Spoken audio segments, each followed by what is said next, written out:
मेरे भाइयों, दोस्तों, बुजुर्गों, आज या तो हमारी नसीहत का अंदाज गलत है, या तो हम 1 महीना, 1 साल, 10 साल तक नसीहत करके थक गए और हमने इस नसीहत करने को छोड़ दिया।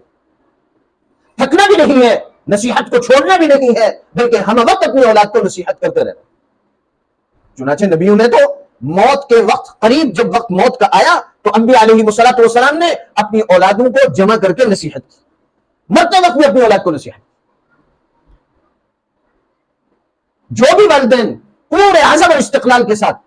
मोहब्बत और प्यार के साथ अपनी औलाद को नसीहत करते रहेंगे, इंशाअल्लाह एक दिन जरूर देखेंगे कि उनकी औलाद राह रास्त पर होगी, उनकी औलाद ताबे फरमान होगी, उनकी औलाद अपनी जन्नत मां के कदमों तले तलाश करेगी, उनकी औलाद अपने बाप के चेहरे को खुश करके अपने रब के राजी होने की अलामत समझकर अपने बाप को खुश रखने की कोशिश करेगी।